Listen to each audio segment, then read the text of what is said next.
नमस्कार दोस्तों, आज आपको सुनाने जा रही हूँ मुंशी प्रेमचंद जी की कहानी ईदगाह। रमज़ान के पूरे 30 रोज़ों के बाद आज ईद आई है। कितना मनोहर, कितना सुहाना प्रभात है। वृक्षों पर कुछ अजीब हरियाली है, खेतों में कुछ अजीब रौनक है, आसमान पर कुछ अजीब लालिमा है।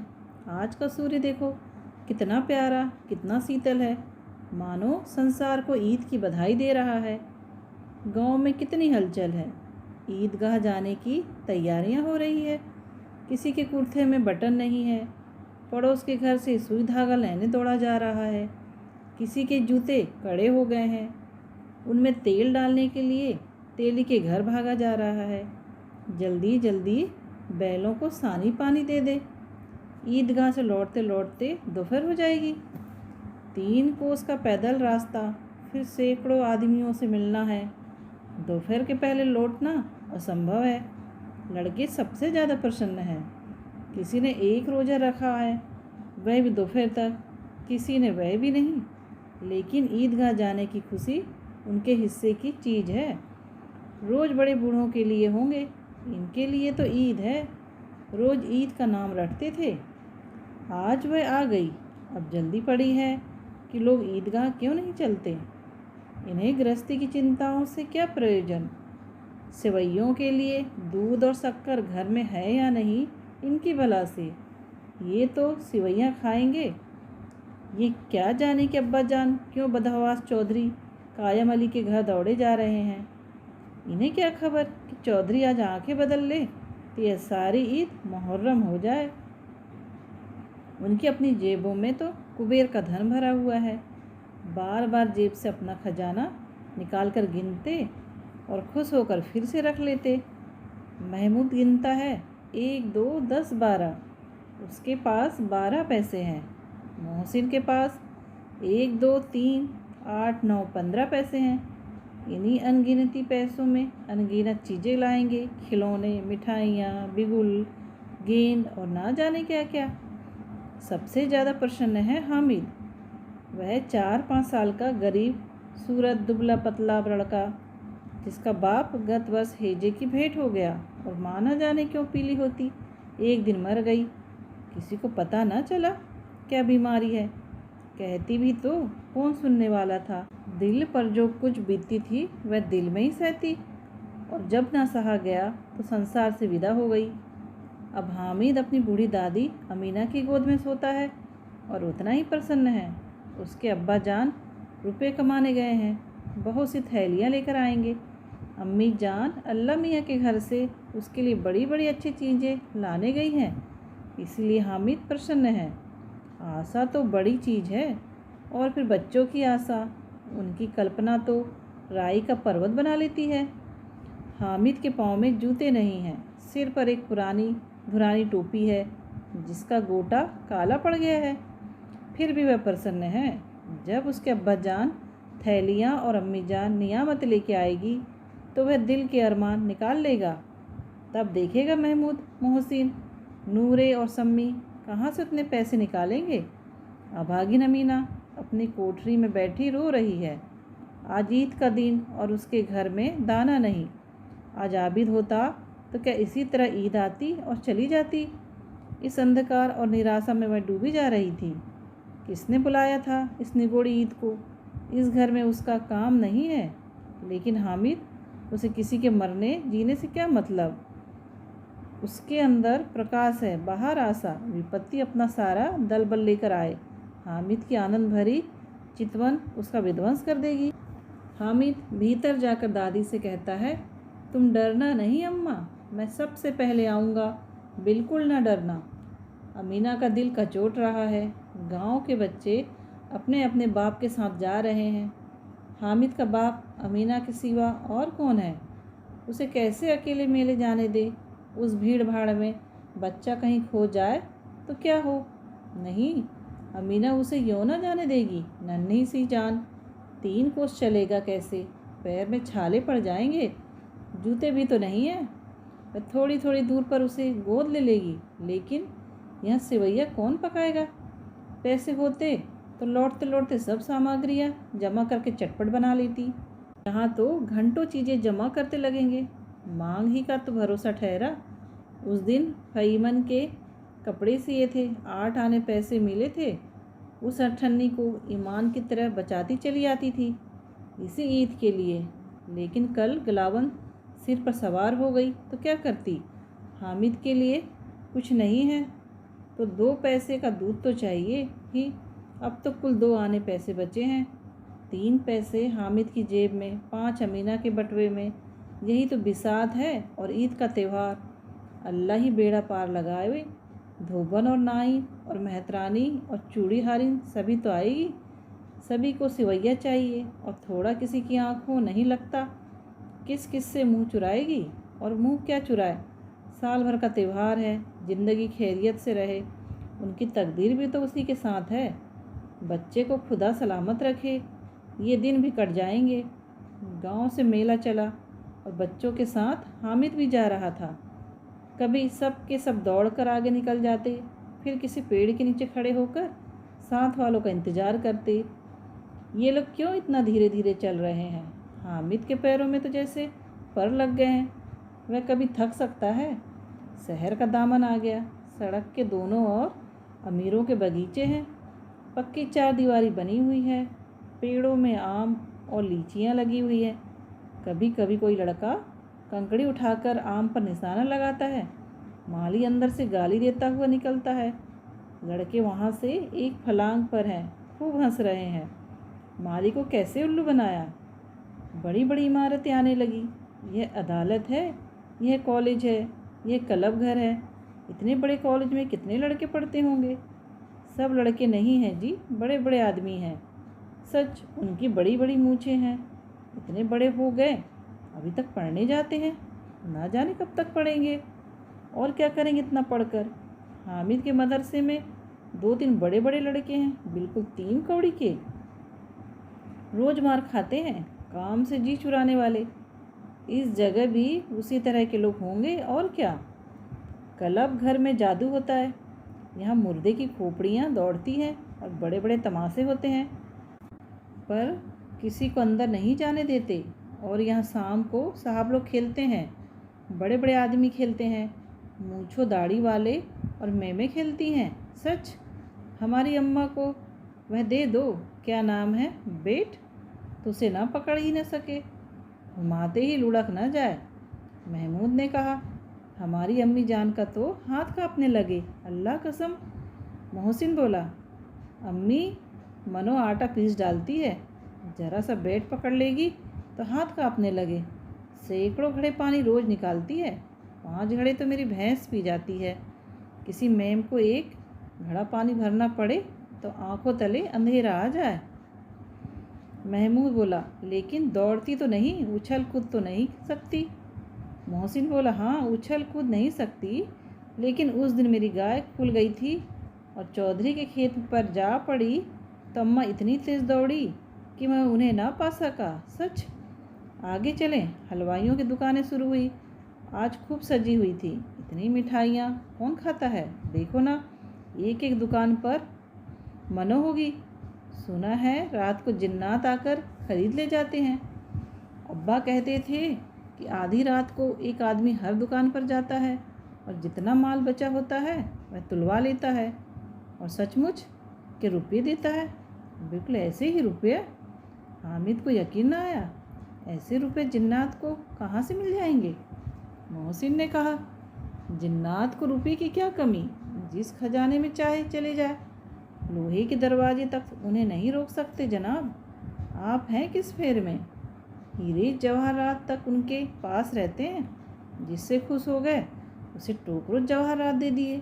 अभी यहीं बैठे हैं, 5 मिनट में कहो कलकत्ता पहुंच जाए। हामिद ने फिर पूछा, जिन्नात बहुत बड़े बड़े होते होंगे? मोहसिन, एक एक आसमान के बराबर होता है जी। ज़मीन पर खड़ा हो जाए तो उसका सिर आसमान से जा लगे, मगर चाहे तो एक लोटे में घुस जाए। हामिद बोला, लोग उन्हें कैसे खुश करते होंगे? कोई मुझे वह मंत्र बता दे तो एक जिन्न को खुश कर लूँ। मोहसिन बोला, अब यह तो मैं नहीं जानता, लेकिन चौधरी साहब के काबू में बहुत से जिन्नात हैं। कोई चीज़ चोरी हो जाए, चौधरी साहब उसका पता लगा देंगे और चोर का नाम भी बता देंगे। जुमराती का बछवा उस दिन खो गया था। 30 दिन हैरान हुए, कहीं ना मिला। तब झक मारकर चौधरी के पास गए। चौधरी ने तुरंत बता दिया कि मवेशी खाने में है और वही मिला। जिन्नात आकर उन्हें सारे जहान की खबरें दे जाते हैं। अब उसकी समझ में आ गया कि चौधरी के पास क्यों इतना धन है और क्यों उनका इतना सम्मान है। आगे चले। यह पुलिस लाइन है, यहीं सब कांस्टेबल कवायद करते हैं। रिटर्न फायफो रात को बेचारे घूम घूम कर पहरा देते हैं, नहीं तो चोरियाँ हो जाए। मोहसिन ने प्रतिवाद किया, यह कांस्टेबल पहरा देते हैं तभी तुम बहुत जानते हो। अजी हजरत, यहीं चोरी कराते हैं। शहर के जितने चोर डाकू हैं सब इनसे मिले रहते हैं। रात को ये लोग चोरों से तो कहते हैं चोरी करो, और आप दूसरे मोहल्ले में जाकर जागते रहो पुकारते हैं। जब इन लोगों के पास इतने रुपए आते हैं, मेरे मामू एक थाने में कांस्टेबल हैं, 20 रुपये महीना पाते हैं, लेकिन 50 रुपये घर भेजते हैं। अल्लाह कसम, मैंने एक बार पूछा था, मामू आप इतने रुपए कहाँ से पाते हैं? हंसकर कहने लगे, बेटा अल्लाह देता है। फिर आप ही बोले, हम लोग चाहे तो एक दिन में लाखों मार लाएं। हम तो इतना ही लेते हैं जिसमें अपनी बदनामी ना हो और नौकरी ना चली जाए। हामिद ने पूछा, यह लोग चोरी करवाते हैं तो कोई इन्हें पकड़ता नहीं? मोहसिन उसकी नादानी पर दया दिखाकर बोला, अरे पागल, इन्हें कौन पकड़ेगा? पकड़ने वाले तो ये खुद हैं, लेकिन अल्लाह इन्हें सज़ा भी खूब देता है। हराम का माल हराम में जाता है। थोड़े ही दिन हुए, मामू के घर में आग लग गई, सारी जमा पूंजी जल गई, एक बर्तन तक न बचा। कई दिन पेड़ के नीचे सोए, अल्लाह कसम पेड़ के नीचे। फिर न जाने कहाँ से 100 कर्ज लाए तो बर्तन भाड़े आए। हामिद बोला, 100 तो 50 से ज़्यादा होते हैं। कहाँ 50, कहाँ 100? 50 एक थैली भर होता है, 100 तो 2 थैलियों में भी ना आवे। अब बस्ती घने होने लगी थी। ईदगाह जाने वाली टोलियाँ नजर आने लगी, एक से एक भड़कीले वस्त्र पहने हुए, कोई इक्के तांगे पर सवार, कोई मोटर पर, सभी इत्र में बसे, सभी के दिलों में उमंग। ग्रामीणों का एक छोटा सा दल अपनी विपन्नता से बेखबर, संतोष और धैर्य में मगन चला जा रहा था। बच्चों के लिए नगर की सभी चीज़ें अनोखी थी। जिस चीज़ की ओर ताकते ही रह जाते, और पीछे से बार बार हॉर्न की आवाज़ होने पर भी न चेतते। हामिद तो मोटर के नीचे जाते जाते बचा। सहसा ईदगाह नजर आया। ऊपर इमली के घने वृक्षों की छाया, नीचे पक्का फर्श है जिस पर जाजिम बिछा हुआ है, और रोजेदारों की पंक्तियाँ एक के पीछे एक न जाने कहाँ तक चली गई, पक्के जगत के नीचे तक, जहाँ जाजिम भी नहीं है। नए आने वाले आकर पीछे की कतार में खड़े हो जाते। आगे जगह नहीं है, यहाँ कोई धन और पद नहीं देखता। इस्लाम की निगाह में सब बराबर हैं। इन ग्रामीणों ने भी प्रवेश किया और पिछली पंक्ति में खड़े हो गए। कितना सुंदर संचालन है, कितनी सुंदर व्यवस्था। लाखों सिर पर एक साथ सिजदे में झुक जाते हैं, फिर सब के सब एक साथ खड़े हो जाते हैं, साथ साथ झुकते हैं और एक साथ घुटनों के बल बैठ जाते हैं। कई बार यही क्रिया होती है, जैसे बिजली की लाखों बत्तियाँ एक साथ प्रदीप्त हो और एक साथ बुझ जाए, और यही क्रम चलता रहे। कितना अपूर्व दृश्य था, जिसकी सामूहिक क्रियाएं, विस्तार और अनन्यता हृदय को श्रद्धा, गर्व और आत्मानंद से भर देती थी। मानो भ्रातृत्व का एक सूत्र इन समस्त आत्माओं को एक लड़ी में पिरोए हुए हैं। नमाज खत्म हो गई, लोग आपस में गले मिल रहे हैं, तब मिठाई और खिलौनों की दुकानों पर धावा होता है। ग्रामीणों का यह दल इस विषय में बालकों से कम उत्साही नहीं है। यह देखो, हिंडोला है, 1 पैसा देकर चढ़ जाओ। कभी आसमान पर जाते हुए मालूम होंगे, कभी ज़मीन पर गिरते हुए। यह चरखी है, लकड़ी के हाथी, घोड़े, ऊँट छड़ों से लटके हुए हैं। 1 पैसा देकर बैठ जाओ और 25 चक्करों का मजा लो। महमूद और मोहसिन, नूरे और सम्मी इन घोड़ों और ऊँटों पर बैठते हैं। हामिद दूर खड़ा है, 3 ही पैसे तो उसके पास है। अपने कोस का तिहाई जरा सा चक्कर खाने के लिए नहीं दे सकता। सब चरखियों से उतरते हैं। अब खिलौने लेंगे। इधर दुकानों की कतार लगी हुई है। तरह तरह के खिलौने हैं, सिपाही और गुजरिया, राजा और वकील, भिश्ती और धोबी और साधु। वाह, कितने सुंदर खिलौने हैं। अब बोला ही जाते हैं। महमूद सिपाही लेता है, खाकी वर्दी और लाल पगड़ी वाला, कंधे पर बंदूक रखे हुए। मालूम होता है अभी कवायद किए चला रहा है। मोहसिन को भिश्ती पसंद आया। कमर झुकी हुई है, ऊपर मशक रखे हुए हैं। मशक का मुंह एक हाथ से पकड़े हुए है। कितना खुश है, शायद कोई गीत गा रहा है। बस मशक से पानी उड़ेला ही चाहता है। नूरे को वकील से प्रेम है। कैसी विद्वता है। उसके मुख पर काला चोंगा, नीचे सफ़ेद अचकन। अचकन के सामने की जेब में घड़ी सुनहरी जंजीर, एक हाथ में कानून का पोथा लिए हुए। मालूम होता है अभी किसी अदालत से जीरा या बहस किए चले आ रहे हैं। यह सब 2-2 पैसों के खिलौने हैं। हामिद के पास तो 3 पैसे हैं। इतने महंगे खिलौने वह कैसे ले। खिलौना कहीं हाथ से छूट पड़े तो चूर चूर हो जाए, जरा पानी पड़े तो सारा रंग भूल जाए। ऐसे खिलौने लेकर वह क्या करेगा, किस काम के। मोहसिन बोला, मेरा भिश्ती रोज पानी दे जाएगा सांझ सवेरे। महमूद बोला, और मेरा सिपाही घर का पहरा देगा। कोई चोर आएगा तो फौरन बंदूक से गोली चला देगा। नूरे बोला, और मेरा वकील खूब मुकदमा लड़ेगा। सम्मी बोला, और मेरी धोबीन रोज कपड़े धोएगी। हामिद खिलौने की निंदा करता, मिट्टी ही के तो हैं, गिरे तो चकनाचूर हो जाएंगे। लेकिन ललचाई हुई आंखों से खिलौनों को देख रहा है और चाहता है कि जरा देर तक के लिए उन्हें हाथ में ले सकता। उसके हाथ अनायास ही लपकते। लेकिन लड़के इतने त्यागी नहीं होते, विशेषकर जब अभी नया शौक है। हामिद ललचाता रह जाता। खिलौनों के बाद मिठाइयाँ आती हैं। किसी ने रेवड़ियाँ ली, किसी ने गुलाब जामुन, किसी ने सोहन हलवा। मज़े से खा रहे हैं। हामिद उनकी बिरादरी से अलग है। अभागे के पास 3 पैसे हैं, क्यों नहीं कुछ लेकर खाता। ललचाई आँखों से सबकी ओर देखता है। मोहसिन कहता है, हामिद रेवड़ी ले जा, कितनी खुशबूदार है। हामिद को संदेह हुआ, यह केवल क्रूर विनोद है। मोहसिन इतना उदार नहीं है, लेकिन यह जानकर भी वह उसके पास जाता है। मोहसिन दोने से एक रेवड़ी निकालकर हामिद की ओर बढ़ाता है। हामिद हाथ फैलाता है। मोहसिन रेवड़ी अपने मुंह में रख लेता है। महमूद, नूरे और सम्मी खूब तालियां बजा बजा कर हंसते हैं। हामिद खिसिया जाता है। मोहसिन बोला, अच्छा अब की ज़रूर देंगे हामिद, अल्लाह कसम ले जाओ। हामिद बोला, रखे रहो, क्या मेरे पास पैसे नहीं हैं। सम्मी बोला, 3 ही पैसे तो हैं, 3 पैसे में क्या क्या लोगे। महमूद बोला, हमसे गुलाब जामुन ले जाओ हामिद, मोहसिन बदमाश है। हामिद बोला, मिठाई कौन बड़ी चीज़ है, किताब में इसकी कितनी बुराइयां लिखी हैं। मोहसिन बोला, लेकिन दिल में कह रहे होंगे कि मिले तो खा लें, अपने पैसे क्यों नहीं निकालते। महमूद बोला, हम समझते हैं इसकी चालाकी, जब हमारे सारे पैसे खर्च हो जाएंगे तो हमें ललचा ललचा कर खाएगा।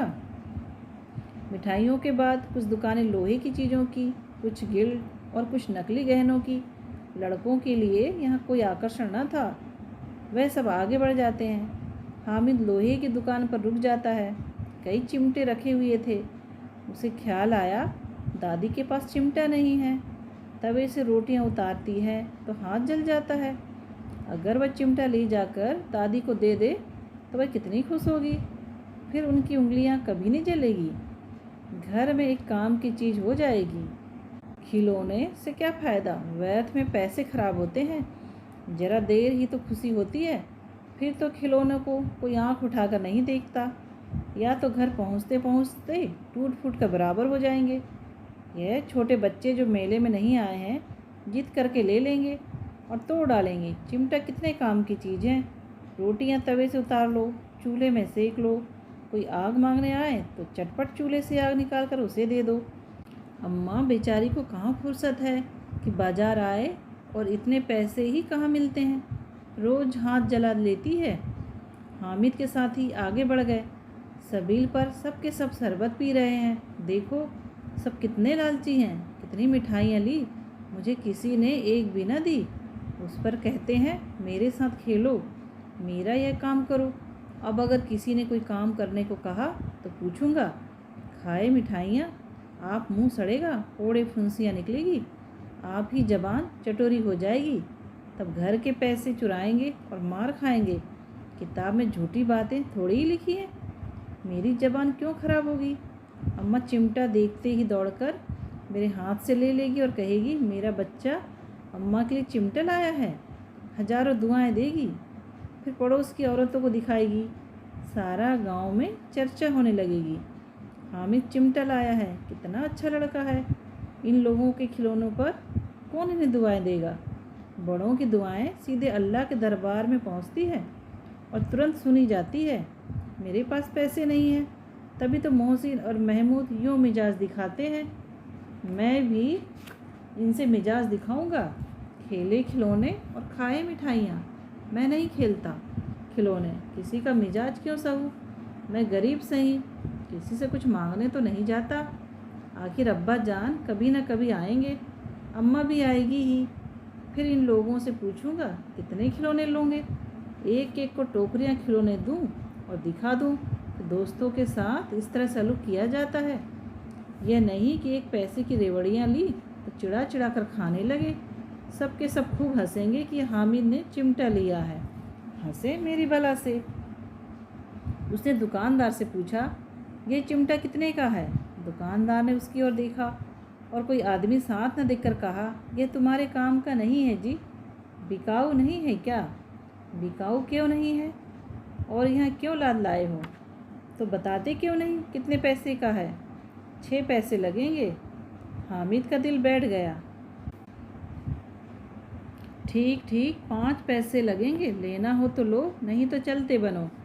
हामिद ने कलेजा मजबूत करके कहा, 3 पैसे लोगे। यह कहता हुआ यह आगे बढ़ गया कि दुकानदार कहीं रख न दे, लेकिन दुकानदार ने मुड़कियाँ नहीं दी, बुलाकर चिमटा दे दिया। हामिद ने उसे इस तरह कंधे पर रखा मानो बंदूक है और शान से अकड़ता हुआ संगियों के पास आया। जरा सुने सबके सब क्या क्या आलोचनाएं करते हैं। मोहसिन ने हंसकर कहा, ये चिमटा क्यों लाया पगले, इससे क्या करेगा।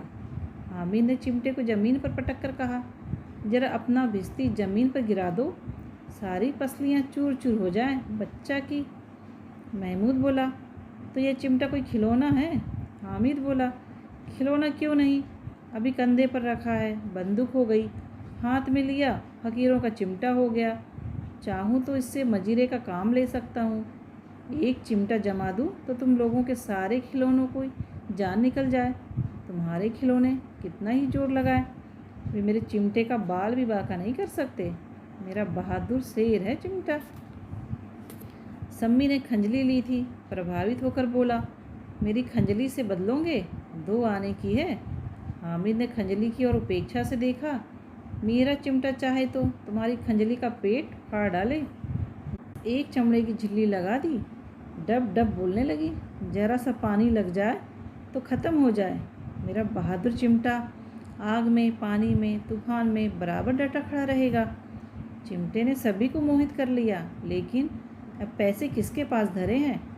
फिर मेले से दूर निकल आए। 9 कब के बज गए। धूप तेज हो रही, घर पहुंचने की जल्दी हो रही। बाप से जिद भी करें, चिमटा नहीं मिल सकता है। हामिद है बड़ा चालाक, इसीलिए बदमाश ने अपने पैसे बचा रखे थे। अब बालकों के 2 दल हो गए थे।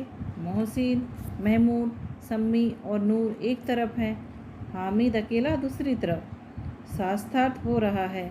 सम्मी तो विधर्मी हो गया, दूसरे पक्ष से जा मिला, लेकिन मोहसिन, महमूद और नूरे भी हामिद से 1-1, 2-2 साल बड़े होने पर भी हामिद के आघातों से आतंकित ही उठे।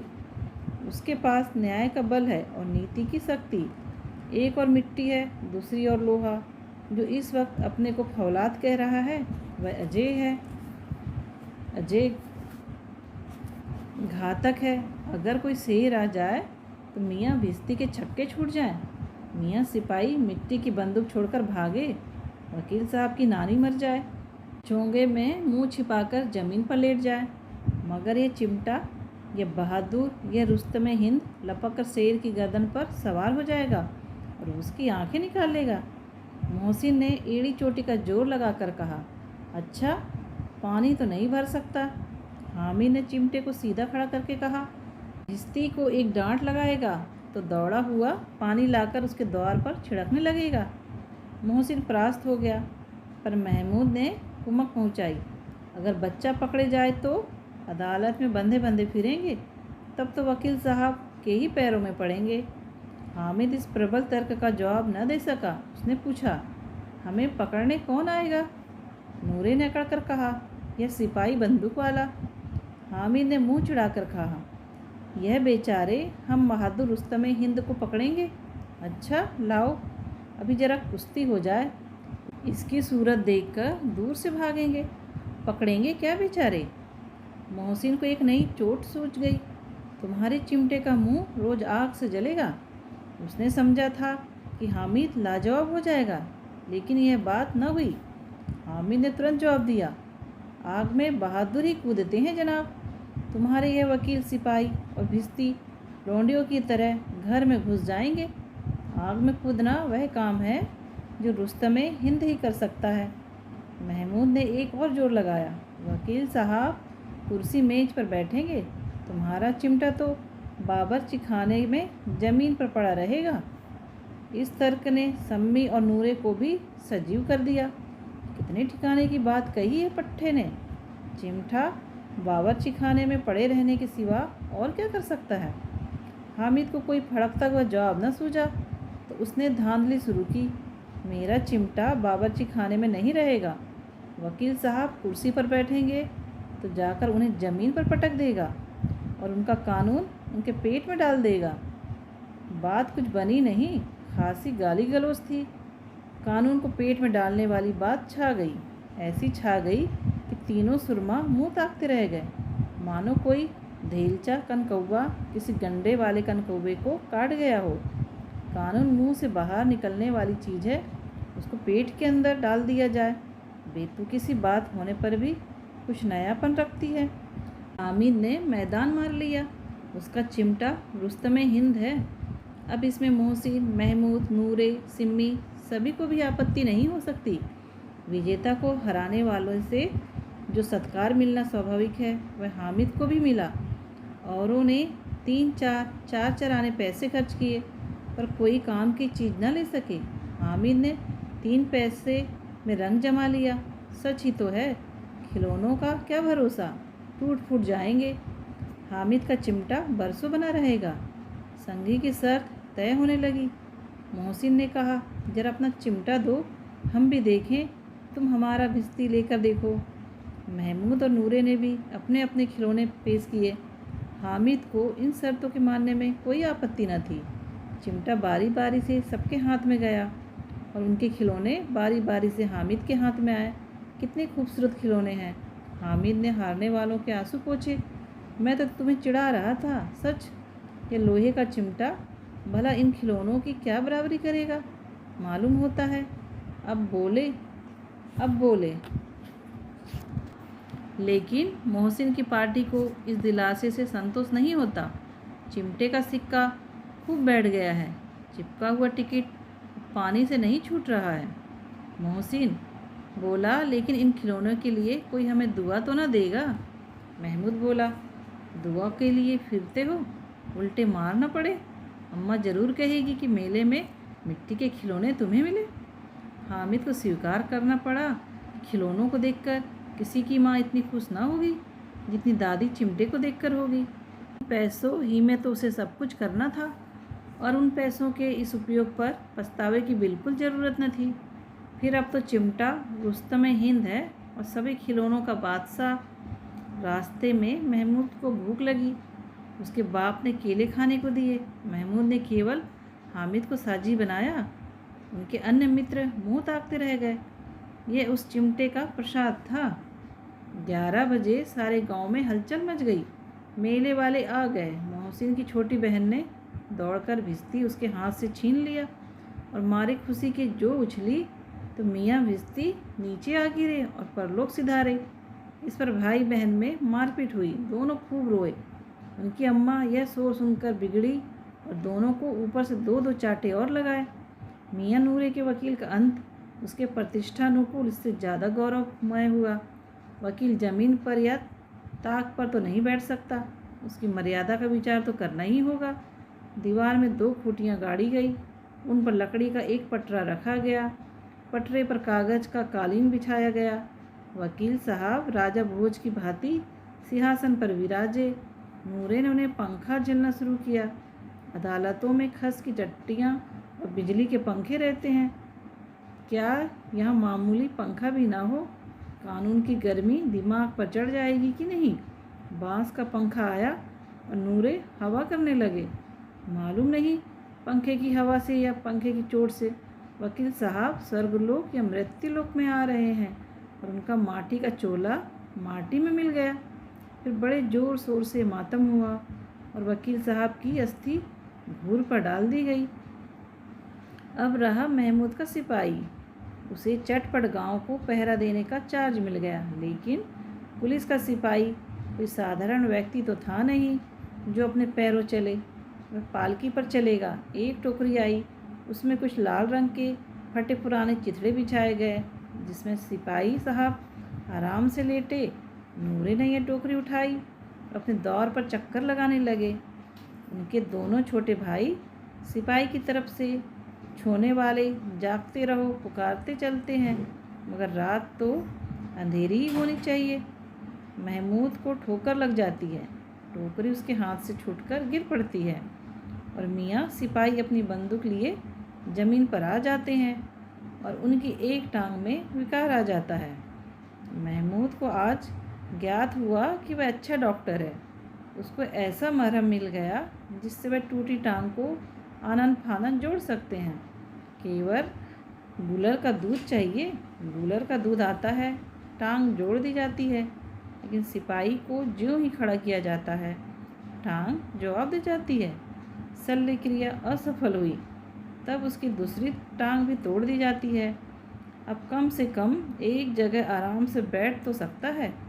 एक टांग से तो न चल सकता था, न बैठ सकता था। अब वह सिपाही सन्यासी हो गया, अपनी जगह पर बैठा बैठा पहरा देता है। कभी कभी देवता भी बन जाता है। उसके सिर पर झालरदार साफा खुरस दिया गया है। अब उसका जितना रूपांतर चाहो कर सकते हो। कभी कभी तो उससे बाट का काम भी लिया जा सकता है। अब मियाँ हामिद का हाल सुनिए। अमीना उसकी आवाज़ सुनते ही दौड़ी और उसे गोद में उठाकर प्यार करने लगी। सहसा उसके हाथ में चिमटा देखकर वह चौंकी। यह चिमटा कहाँ था? मैंने मोल लिया है। के पैसे में? 3 पैसे दिए। अमीना ने छाती पीट ली। ये कैसा बेसमझ लड़का है कि 2 पहर हुआ, कुछ खाया न पिया, लाया क्या ये चिमटा? सारे मेले में तुझे और कोई चीज़ न मिली जो ये लोहे का चिमटा उठा लाया? हामिद ने अपराधी भाव से कहा, तुम्हारी उंगलियां तवे से जल जाती थी ना, इसीलिए मैंने इसे ले लिया। बुढ़िया का क्रोध तुरंत स्नेह में बदल गया, और स्नेह भी वह नहीं जो प्रगल्भ होता है।